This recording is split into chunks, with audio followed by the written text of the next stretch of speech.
Hello, I'm Paul Johnson. My life when I was a child, it was really interesting, but it was also difficult. Where was I born? In California, near LA, a small area outside of LA. But my community had a really rich culture of artistic. It was museums and theaters and plays, and really it was a lot of things to take in.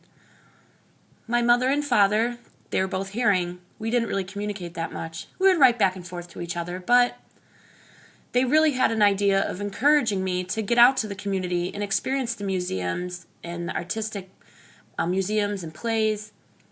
And my vocabulary wasn't really that great, but I was very imaginative and creative. My mother and father didn't really communicate me with that well. It was tough. But when I was growing up, I didn't realize I had communication problems. I didn't have any brothers or sisters. I was an only child. So when I grew up, what did I do? I was very imaginative and creative. I would think about things all the time. I didn't really have a real brother, but I had an imaginary one. His name was Tony. And we had little soldiers, and we would line them up, and I would kind of be like a director, and I would put them in different places, like a diagram, and make little houses and play with them. And that really helped me develop my independent ideas and freedom and think on my own. So as I grew up, remember, I didn't realize I was a deaf person. I did realize that I had hands and ears and eyes and teeth, and I thought I was okay. I thought I was like everyone else, like all the other hearing people. So I would look at all the hearing adults, and I would look up to them, and I say, well, when I grow up, I will become hearing. I didn't realize that I hadn't met any deaf adults yet. And my other friends, my hearing friends, wow, they were learning things so fast. And every night I would go home and see people talking, and I would practice my mouthing, but it wasn't successful. One day, I can't remember, I will never forget that this happened. My friend wanted to teach me how to mouth the numbers 1 to 10. And I tried, and my friend taught me, and he was so glad for me. He said, oh, great, you did it. And I was like, oh, and he thought, oh, great, now you could talk. And we went to the neighbor's house to show his parents. And as he instructed me, I said 1, 2, 3, 4, 5, 6, 7, 8, 9. Oh, it was exhausting. And they were so happy for me. And I didn't realize. And they were just so proud. Oh, and I taught the deaf person how to speak. And I didn't realize that was kind of insulting. And I didn't understand any of the important values for the deaf community. I didn't realize that. And as I continued to grow, I went to college when I got older. And that was the beginning of the time when I understand who I really was. Why? Because there were different subjects that I was involved in, history and art, and I was just stunned. I couldn't believe it. It really impacted me. And then I would think to myself, oh my gosh, I'm a deaf person. I didn't realize that. So as I grew up, I didn't know that I couldn't be able to get a good job, but I liked to do something related to being creative. As I was growing up, I loved art and writing and theater and painting and being an actor as well. I didn't know that I couldn't become an actor. I thought I couldn't.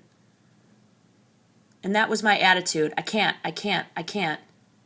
Again and again, I would hear that. I can't. I really wish I could do that, but I can't. I wish I could do that, but I'm not able to. And a lot of the people are the same. I would get that restriction that I couldn't do anything. Dr. Bob Parkra and other people as well, they influenced me. And another art teacher that I had, Dr. Tom Rako, they really believed in me. They can see that I would be a successful artist if I tried. So I thought, I want to be like that. Why can't I? So I would eliminate all that negative vocabulary in my life.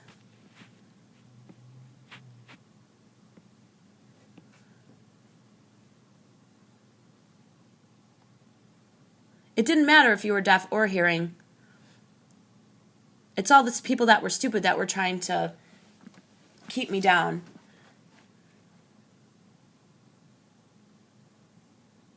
And I believed that I could do it. Didn't matter what people would say. I would get through the jungle of all the negativity and get through, and I would break through it and be successful.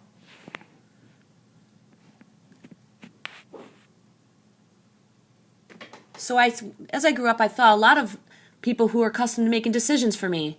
And I thought, now it's time for myself to make decisions of my own life. So I went to college in New York, the Rochester, and it was a deaf institute. So I went there, and really I was in a hearing group with an interpreter, and that impacted me hard too.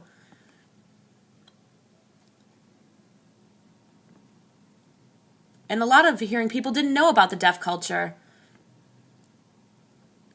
And they didn't realize how important it was for me to be creative. And I didn't have time to educate them. And they really took me as someone who had a hard time being able to communicate. And really, I just tried to go through life and having a positive attitude and put a smile on my face.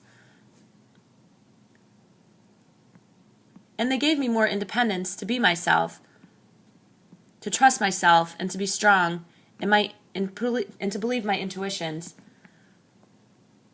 And before I graduated, all my life while I was growing up, there had been deaf communities and people who I would interact with and to sign with. And when it was time for me to graduate RIT, I couldn't leave. I couldn't believe I wasn't going to be involved in RIT anymore. So I thought to myself, what am I going to do? After I graduate college, what will I do with my life?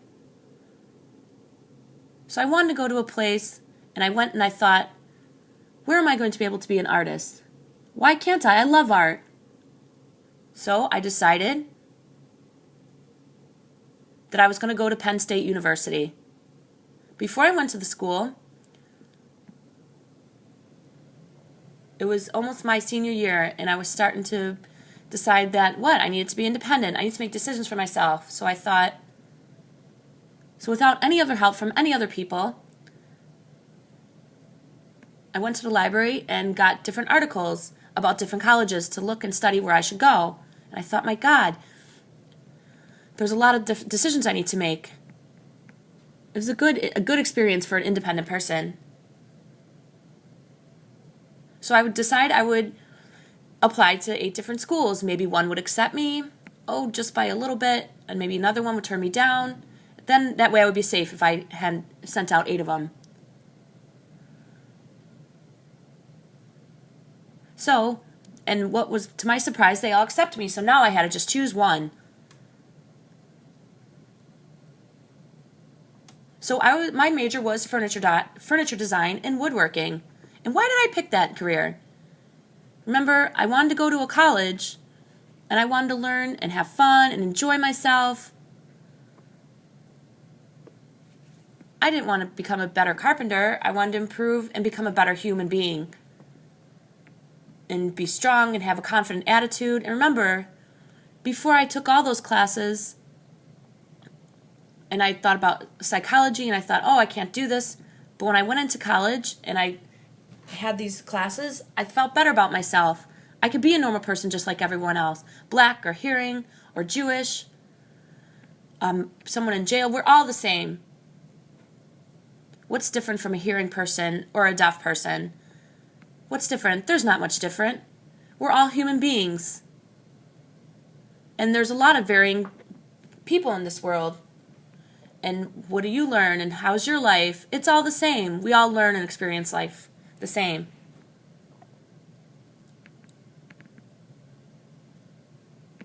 So I decided to go to Penn State University, and I told all my deaf friends, and they said, "What?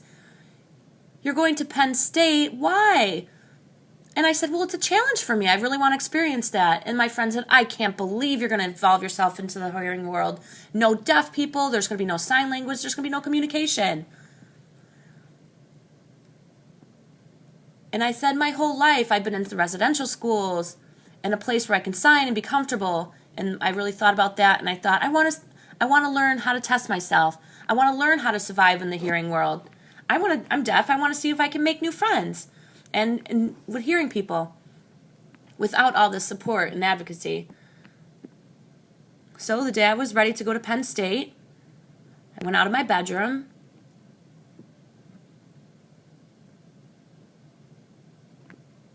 And I realized that it was really not a deaf community. It was really a hearing institute. So there's so many people, a lot of people didn't know about the deaf culture. They didn't know anything about someone being deaf. So I had to just be quiet and handle their attitudes. Well, of course, I would have to get a piece of pen, a pencil, and a paper, and that was the only way I communicate with the hearing people, and I kept it right in my pocket. I did look like a nerd, but it was important for me to be able to communicate. So I would go out and walk around the campus, and no one signed. Everyone was speaking, carrying their books, and walking back and forth. And I looked at the map of the campus, and I felt like a camper, like trying to decide where I was going to go. And I asked someone, and they looked at me like I was crazy. And as I tried to communicate with them, I was really kind of disoriented. And I gave them a piece of paper and said, "Where's the registrar's office?" And they pointed this way, that, and I said, "Oh my gosh." And I have to be able to understand them, not using my own language. And I made a lot of mistakes, and I was extremely frustrated. But remember, I eliminated all that bad vocabulary. Oh, I can't, my God, I won't be able to. And I decided those aren't the words I want to use.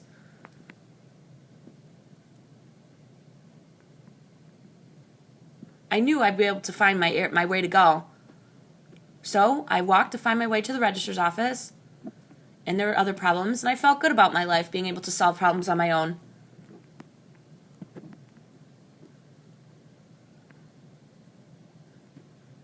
And then a lot of the hearing people were shocked, and they were just stunned. They didn't know what to do with a deaf person in the program. And I said, "Don't worry. I won't let this handicap obstruct me from being able to communicate, but my abilities, my attitude, and my personality will overcome my handicap."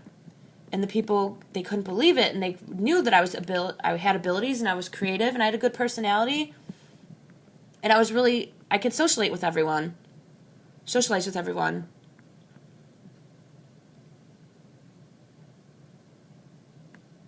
A lot of deaf people will complain about being in the hearing world, and it is really hard. But we can't change the world. We can't change the laws. So I know it was important to find the way around the problems and to think positively and think there's many different ways to go and many problems that we can overcome.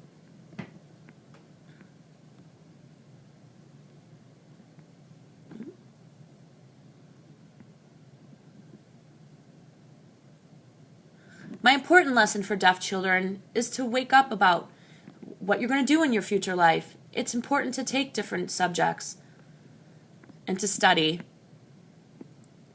and to understand the history of deaf people and how they have become successful.